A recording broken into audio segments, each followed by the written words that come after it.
What are your thoughts on hypoglycemia?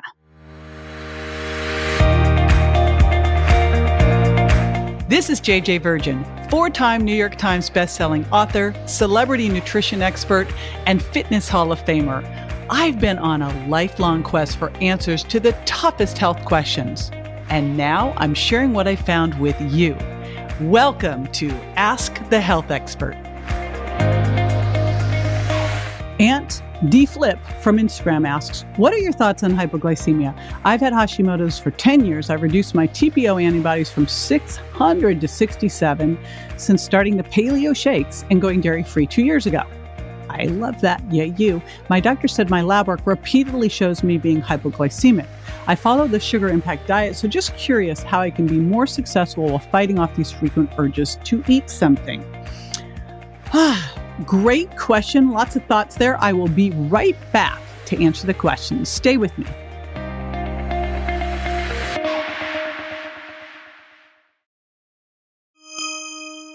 All right. So hypoglycemia. So first of all, let's define hypoglycemia so you know what the heck it is. It's low blood sugar.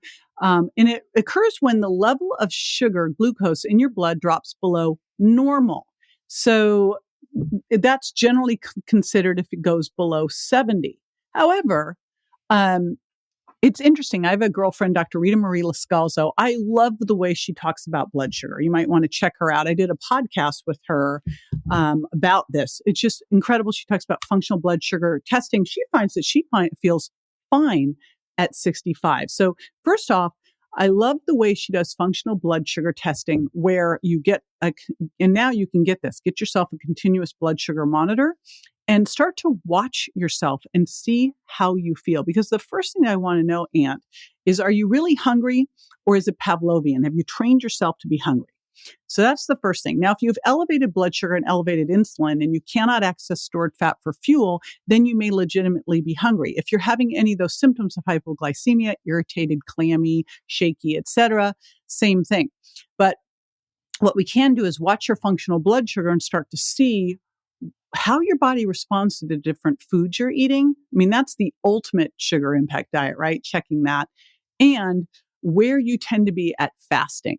There's another great test that you can do, and that's the glucose and insulin tolerance test. And that is where you take a bolus of glucose and then your body, first you do a blood sugar and insulin test, then you drink this glucose mix, and then you get tested every hour for 2 to 3 hours to see how your body reacts to that, what's going on both with blood sugar and insulin, because they should track together.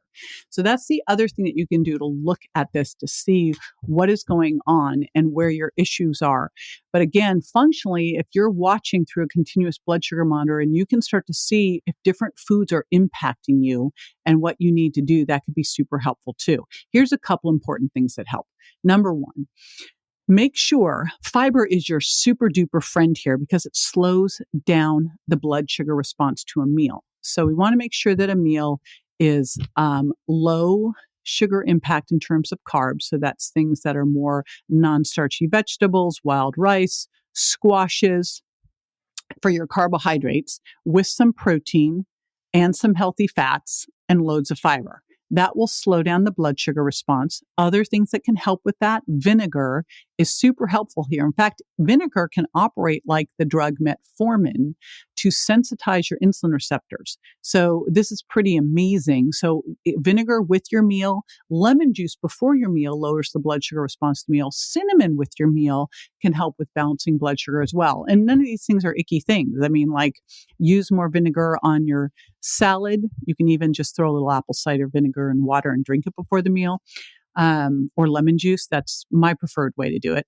A little lemon juice before a meal and then using some vinegar with olive oil for your meal and then adding a little cinnamon on whatever you like to put your cinnamon on, maybe a little blueberries or something. So that's the first thing that you can do. The next thing that you can do is make sure that you've got the nutrients on board that are really important for blood sugar regulation and insulin sensitivity. What are those, you ask? I'm glad you did. Magnesium, zinc, vanadium, chromium are all super important here. Other things that can help stabilized R lipoic acid and fish oil.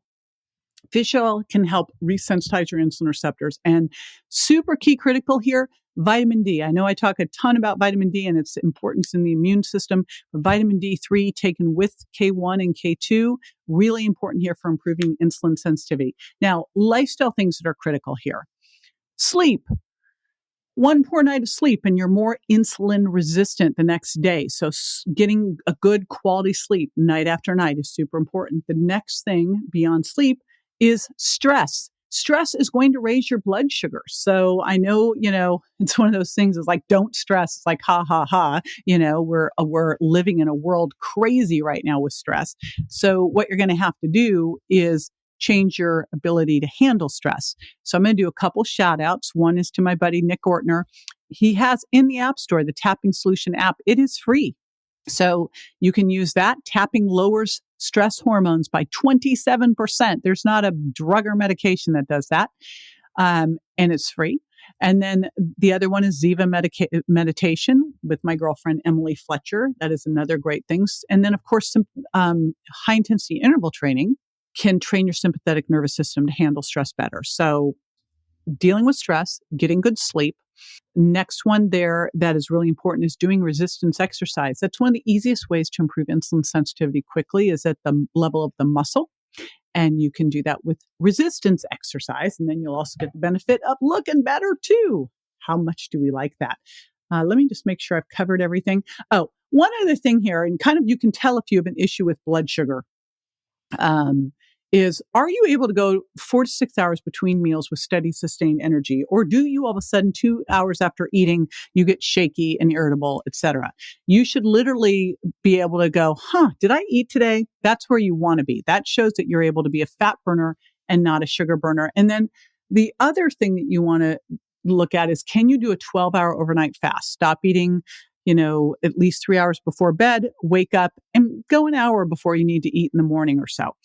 And then are you able to drop belly fat? If you can't lose belly fat, if you're hungry every 2 to 3 hours, if you can't go to bed without having a snack and waking up first thing and eating, then that's another sign that there's an issue here. You're not able to use stored fat for fuel. You're more of a sugar burner. And all of these things I just talked about will help you make that shift. That's all within the Sugar Impact Diet. This is JJ with Ask the Health Expert. I do this 5 times a week, so make sure you never miss a show by going to subscribetojj.com.